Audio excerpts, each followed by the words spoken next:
दंडवत प्रणाम। जय श्री कृष्ण। मैं ईशादिष्टि सत्यगुरु कैवल्यवासी तपस्विनी भामाताई जी अमृत श्री गोपाल कृष्ण मंदिर मानव राजेश्वरम तामसा तालुका हदगांव जिला नांदेड़। सबसे पहले मैं द्वारकाधीश गोपाल कृष्ण भगवान जी के चरणों में साष्टांग दंड प्रणाम करता हूँ। विद्या गुरुवर आदरणीय बाबा जी को सादर दंडवत प्रणाम। तामसा निवासी आदरणीय गुरुवर दादाजी को सादर दंडवत प्रणाम। अमृत प्रवर्तक और राजस्थान के ग्रुप के माध्यम से जो कथा सुनते हैं, जो देश विदेश में कथा सुनते हैं, उन सभी को मेरा दंडवत प्रणाम। मेरा व्हाट्सएप नंबर है 9405750775। कल हमने देखा कि राजसु यज्ञ किस प्रकार का निर्माण हो रहा है। वो पंडु को मुक्त करने के लिए जब नारद युधिष्ठिर के पास चले आए थे, नारद ने कहा तुम्हारे पिता ने कहा है कि यज्ञ करने के बाद मेरी यहां से मुक्ति हो जाएगी। युधिष्ठिर बड़ा धर्म संकट में पड़ गए, लेकिन गोपाल कृष्ण महाराज जो थे उन्होंने बताया युधिष्ठिर चिंता मत करो, हो जाएगा। जब भगवान कहते हो जाएगा तो सब हो जाता है। युधिष्ठिर ने जब भगवान का आशीर्वाद मिल गया, युधिष्ठिर राजा वो यज्ञ करने के लिए प्रेरित हो गए। सब तैयारी हो गई। सबसे पहले गोपाल कृष्ण मूल पत्रिका भेजकर आमंत्रण देकर चक्रवर्ती महाराज को उस नगर में, इंद्रप्रस्थ नगर में बुला लिया। चक्रवर्ती महाराज का जो परिवार था वो भी उनके साथ चल पड़ा। यादव थे, उनकी जो रानियां थी, बड़े बड़े देश के राजा थे, उन्हें भी आमंत्रित कर दिया।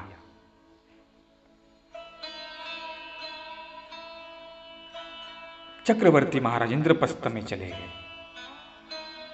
युधिष्ठिर राजा तो अपना परिवार के साथ चक्रवर्ती भगवान का आदर करने के लिए चला गया। हमारे में परंपरा है, अतिथि कोई हमारे घर में अगर आ जाता है उसका आतिथ्य करना, सत्कार करना चाहिए। हमारे कोई साधु आते हैं तो हमें उनका सत्कार कर, 2 पैर आगे जाना चाहिए, पैर देने को पानी देना चाहिए, उनका भजन पूजन करना चाहिए।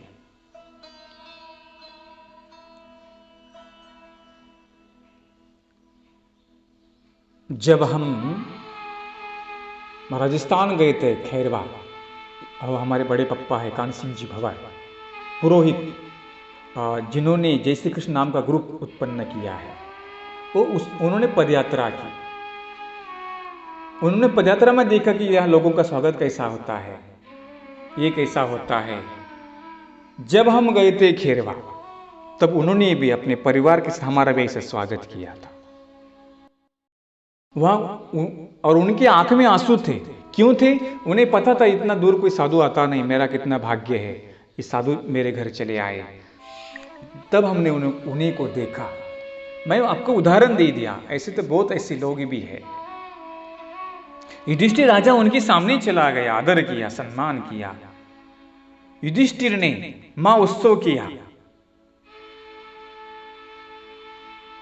और जितने भी पृथ्वी के राजा थे उन सभी को बुला लिया। देव ऋषि मुनि सबको बुला लिया। उस नगर में सब इकट्ठा हो गए, कारवां हो गया।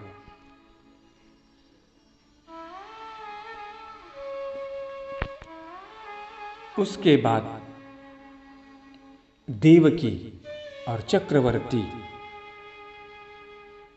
युधिष्ठिर राजा को और कुंती देवी को मिलने के लिए द्रौपदी कुंती देवी को मिलने के लिए चल पड़े। कौन? देवकी, वसुदेव और चक्रवर्ती महाराज। चक्रवर्ती महाराज कुंती के महल में चले गए। द्रौपदी और चक्रवर्ती महाराज की भेंट वहां हो गई।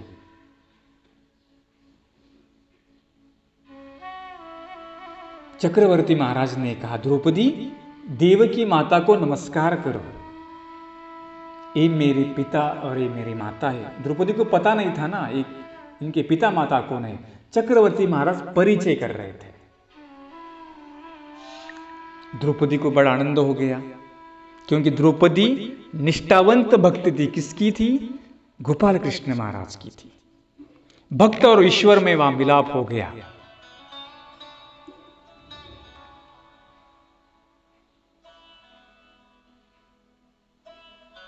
और चक्रवर्ती महाराज ने कहा, चक्रवर्ती महाराज रानियां थी और अपनी रानियों से कहा तुम द्रौपदी को सर नमस्कार करो।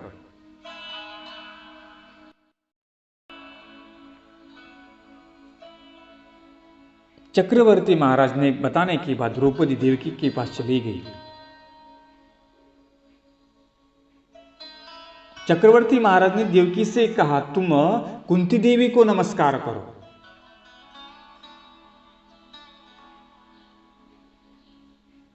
और चक्रवर्ती महाराज ने कहा जो पत्नियां थी उन्हें भी कहा तुम भी कुंती देवी को नमस्कार करो। देखो भगवान भी कैसा हर किसी का सम्मान करते थे। द्रौपदी को बताया तुम देवकी को नमस्कार करो, देवकी को बताया तुम कुंती को नमस्कार करो, द्रौपदी को नमस्कार करो। वो जो साथ थी उनकी पटरानियां उनको भी कहा तुम कुंती को नमस्कार करो। देखो ये परिवार का प्रेम कैसा होता है। यानी भगवान ने अपनी एक पहचान वहां कर दी, एक कोने एक कोने एक कोने सबकी पहचान कर दी।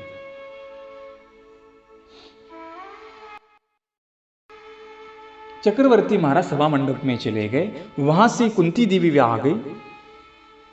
द्रौपदी देवी, कुंती, द्रौपदी और पांडव उनका जो परिवार था सब भगवान से मिलने के लिए आ गया।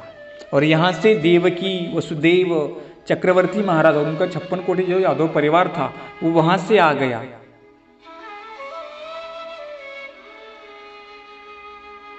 जब कुंती देवी को देवकी ने देखा तो उसे क्षेमालिंगन दे दिया, यानी मिलाप हो गया। क्षेमालिंगन यानी गले से गला लगाना। कुंती का और देवकी माता का क्षेमालिंगन हो गया। रुक्मिणी देवी और 8 जो पटरानियां थी मुख्य, उन्होंने कुंती देवी को नमस्कार किया, सबने द्रौपदी को नमस्कार किया, सब वहां बैठ गए।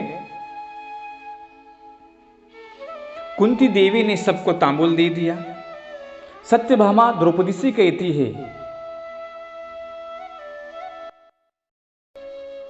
सत्यभामा कहती है द्रौपदी तुम्हारे पास कोई कौटल्य है क्या? क्या तुम्हारे पास कोई तंत्र मंत्र है क्या? तुम 5 पांडवों की एक ही पत्नी बन गई हो और तुम कैसे संभल पाती हो? उसका भी सही था। प्रपंच में एक पति और पत्नी की जल्दी बनती नहीं है। ये द्रौपदी तो 5 पांडवों की पत्नी थी और उनके साथ वो अपना प्रपंच ठीक तरह से कर रही थी।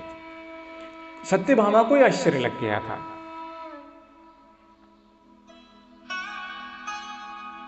क्योंकि यहां अलग था। गोपाल कृष्ण महाराज को 8 मुठ पटरानियां थी और द्रौपदी को यहां 5 पति थे।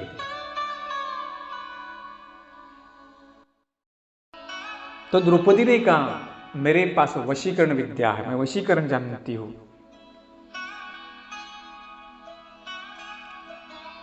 वहां उनका संभाषण हो गया और उसके बाद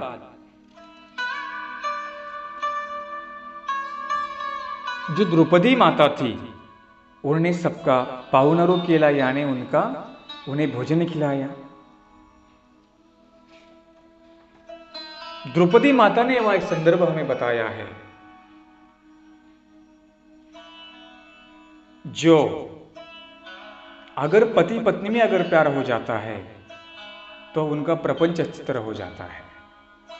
द्रौपदी ने हंसकर कहा मेरे पास वशीकरण है, लेकिन वशीकरण था क्या? नहीं, उनके पास जो था वो सबके प्रति अपना प्यार बनाए रखती थी।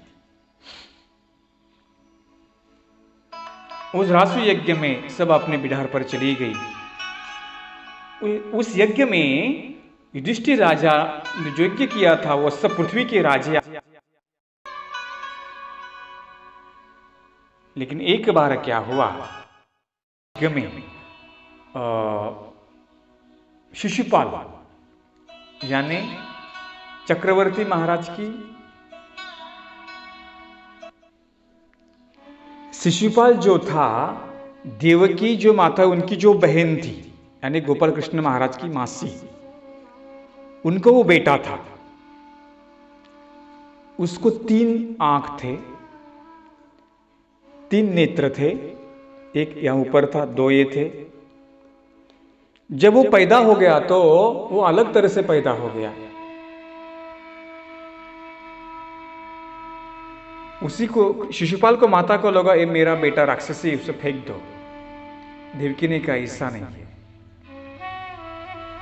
और उसकी भविष्यवाणी हो गई थी, इसका तीसरा नेत्र जिसे देखकर निकल जाएगा वो उसका वध करेगा, उसको माफ भी करेगा और वध भी करेगा।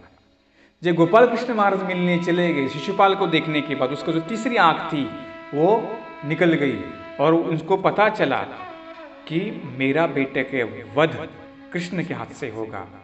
कृष्ण के पास शिशुपाल की माता रोने लगी। उसने कहा क्या हुआ, तुम क्यों रो रहे हो? उसने कहा उसकी भविष्यवाणी हो गई थी, जिसे देखकर इसका ये आंख चली जाएगी वो उसका वध करेगा। तुम्हें देखकर इसकी आंख चली गई। कृष्ण भगवान ने कहा माता चिंता मत करना, मैं ऐसा वध नहीं करूंगा।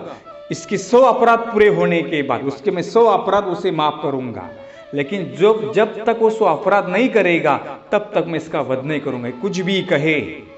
ऐसा उनको वचन दे दिया। लेकिन शिशुपाल उस रासयज्ञ में आ गया और कुछ भी बकने लगा, एक गौली का बेटा है, एक इसका बेटा है, उससे सम्मान मत दे दो, उसकी पूजा मत करो, एक गाय चराता है, ये कोई भगवान नहीं है, सब कुछ भी गालियां देने लगा। हमें महाभारत देखा है, सब खड़े होने लगे, सबको गुस्सा नहीं लगा। कृष्ण भगवान ने कहा कोई से मत कहो, इसकी गालियां पूरे, मैंने वचन दिया है मेरे मासी को कि जब तक ये 100 अपराध पूरे नहीं करेगा तब मैं उन्हें माफ कर दूंगा, 100 अपराध पूरे होने के बाद मैं उसे माफ नहीं करूंगा। सब देख रहे थे, चक्रवर्ती भगवान की वहां पूजा हो गई थी।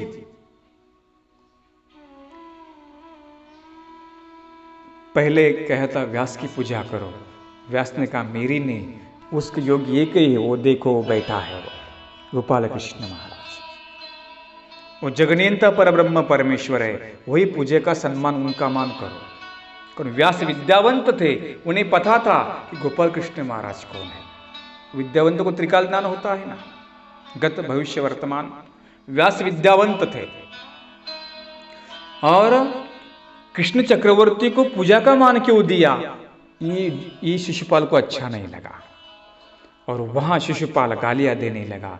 1 नहीं 2 नहीं 99 गालियां पूरी हो गई। चक्रवर्ती ने महाराज ने कहा बस शिशुपाला अब 1 गाली मत देना, अगर तुम 1 गाली अंत होगा, मैंने तुम्हारी गालियां गिन ली है। शिशुपाल कहने लगा अरे तू क्या करेगा, तुझसे कुछ नहीं होता, तू भगोड़ा है, तू कुछ नहीं कर सकता। ऐसे गालियां उसने भगवान को दी। देखो प्रतिकारणता कैसे होती है जीव की। पहले भगवान कोई सामान्य आदमी को कोई आदमी सामान्य आदमी को पहले गाली देता है, कोई साधु को देता है, कोई ज्ञानी को देता है, बाद में उसकी प्रतिकारणता ईश्वर के पास चली जाती है।